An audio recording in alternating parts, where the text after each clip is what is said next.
Statomas angaras, kuriame bus įrengtas putplasčio pjaustymo cechas. Angaro dvišlaičiam stogui sumontuoti panaudotos specialios konstrukcijos nešančios sijos iš medžio ir metalo. Tokios sijos montuojamos lengvai ir paprastai. Tai kaip tik matom šitą pastatą, kuris yra sumontuotas, yra nenaudojant mechanizmų. Praktiškai sumontavo šitas sijas pakėlėjų pagalba.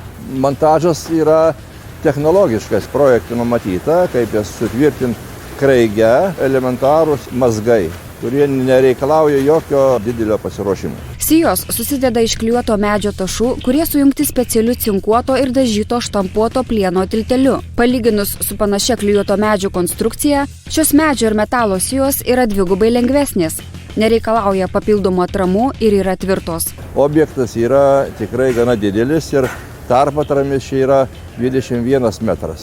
Galimybės yra sumontuoti maksimum iki 30 metrų tarpatramį. Ir sijų čia yra panaudota 46 santvaros. Čia jau galima vadinti, kad yra santvaros su metalinė temple. Sijų konstrukcija leidžia juose išvedžioti inžinerinius tinklus. Tiltelio pačioje ir viršuje yra iš anksto išštampuotos numatytos vietos elektros laidų ir vamzdžių pravedimui.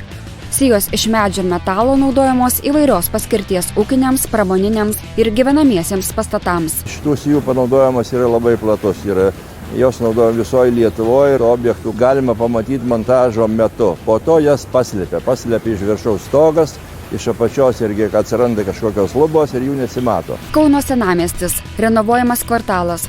Stogų konstrukcijoms naujai įrengti taip pat naudojamos specialios sijos iš medžio ir metalo. Čia kaip ir matom šitą vaizdą, kada reikia perdengti 8-9 metrų tarpatramį. Ir viskas sumontuojama rankiniu būdu, be jokių mechanizmų. Čia negalima pastatyti jokio nei krano, nes kadangi jos lengvos yra, jokių problemų nėra sumontuoti. Turime galimybę iš arčiau apžiūrėti ypatingą sijų konstrukciją. Tai kaip matosi, yra du bruseliai, apatinis ir viršutinis, ir tarp jų yra įpresuotas plieninis vadinamas tiltelis.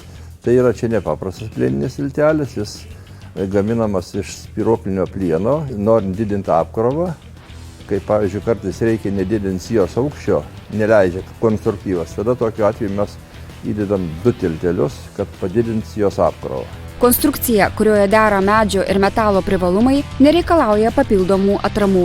Tarptramis šiuo metu yra 9,5 metro ir tarpų jokių nereikia. Jos pilnai atlaiko savo nešančią galią. Tokios sijos naudojamos ne tik stogų, bet ir perdangų konstrukcijoms. Perdangų irgi 9 metrai, 12 metrų yra, galima iki 15 metrų ir kur nereikalingos viduje jokios pertvaros, jokios tarpinės atramos. Tai čia yra labai patogu po to planuotis visą kambario interjerą. Iki tol buvęs apverktinos būklės, senamiesčio gyvenamasis kvartalas taps prestižiniu.